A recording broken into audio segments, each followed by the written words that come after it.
want to be in the mix, and right now we are. Pittsburgh got its first win of the season last night on Monday Night Football, and the way that the AFC North is bunched up right now, the Steelers are only one game back, sitting at 1-3 after the first quarter here. Sean, you take a look at the middle, so you see the loss, and then last night's win.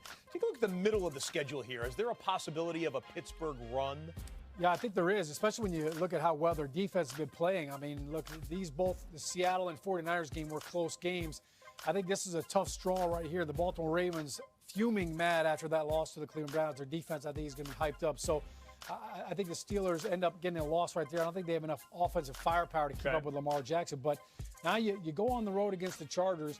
This defense, I talked about getting after the quarterback, 13 sacks in the last 3 games, 26 quarterback hits, both top 5. So I think they can get a win on the road right there. That's Sunday Night Football. Sunday Night Football, yeah. Now they got a bye week. Right, and then Monday Night Football against the Dolphins. I don't think they need that extra preparation, but sure, they'll take it. I think they get a win there. And then I think this defense against the Colts, I think that could be tough for Jacoby Brissett. So they could rattle off 3 wins right there. Okay. And I'll bring this Rams game in, too, because this is a 3-game home stretch right here, okay? If the Pittsburgh Steelers want to get back in this race, and if they want to be a force to be reckoned with in this division, they've got to get these 3, and they've got to find a way to squeak this one out. Now, this is going to be tough. I don't think they're going to get that because I think the Rams offense, they're going to figure that out. But that 3-game home stretch right there, that is going to be huge for the Steelers to get back in the So you said Monday Night Football there. That one's a Monday Night Football game as well. And when we see, that one's Thursday night. This one's Monday at home. We've seen what Pittsburgh at home on Monday night. 17 straight wins. And Mike Tomlin 14-2 on Monday Night Football, home or away.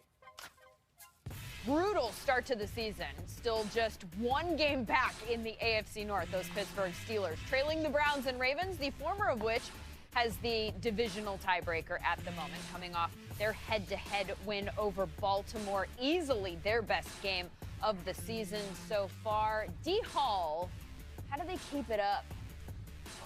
They have to run the football. We obviously know that they got to play good defense. Myles Garrett, I think he's putting a lot of people on notice saying that, hey, he's an elite pass rusher. But this offense is what gets guys packed into that stadium. And so for me, it's not just about OBJ. You got to use the other guys. You got to give the ball to guys like Nick Chubb. You got to get the ball to guys like Jarvis Landry. Callaway's coming back. He was a vital part of their offense last year. And so they have a ton of weapons. But for me, you have to protect Baker. And so Freddie Kitchens, give the ball to the other guys on the team. Don't try to force feed a guy like OBJ because everybody, when we go in there to game plan, we all know where OBJ is on every single play, and we're trying to stop him. And so you have to let the other guys make plays for this Cleveland Browns team for them to continue to keep moving forward. That 88-yard run by Chubb, which you saw there in the video, and you referenced the longest in the NFL this year. It was also the fastest. The Browns running back flying on the play, just under 22 miles per hour. That's the fastest anyone's been on a touchdown this season. And he wasn't the only one hoofing it. How about Baker Mayfield running downfield to celebrate with him? Reached his top speed this season as well, just under 18 miles per hour. A lot of issues for the Ravens defense on that play. And in the game in general. Frankly, in the last 2 weeks, these last couple of games have been brutal for them on that side of the ball. They're last in the league in points allowed in the last 2 weeks, yards allowed, yards per carry, yards per play, rushing touchdowns. It has been brutal. Of course, they've played 2 very good teams in the last 2 games, but still, how do they turn it around? But it doesn't look like Ravens' style of defense, right? You saw that play of Nick Chubb running 88 yards, and chasing him is Earl Thomas, an all-pro safety. And now Earl and another player on his team, the D-tackle Brandon Williams, they got into it a little bit because he felt like, hey, Earl, we need to see a little bit more effort from you. What's Earl's response? Hey, in pregame warm-ups, you didn't even play in the game. And so it's that, to me, is that mindset. This defense has been known to be dominant, and they have to get back to that. And to me, it's just a mindset. Guys have to lay out and put it all on the line for each other. And that's what you aren't seeing with this Ravens defense that you've seen year after year after year.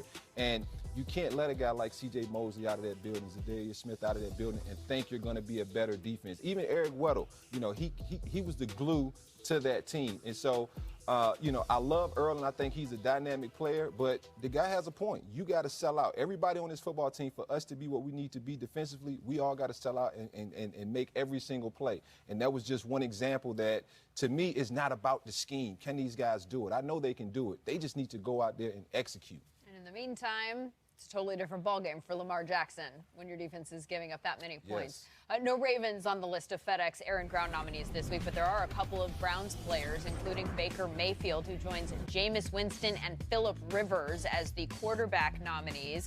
As for the running backs, we've got Leonard Fournette, who went for over 200 yards on the ground. Also, Nick Chubb, who we have discussed, and Frank Gore. Those are your running back options. All of them averaged more than 6 yards a carry on the day. You've got until 3 o'clock Eastern on Thursday to vote at NFL.com/FedEx, and we will reveal the winner on Total Access after Thursday Night Football.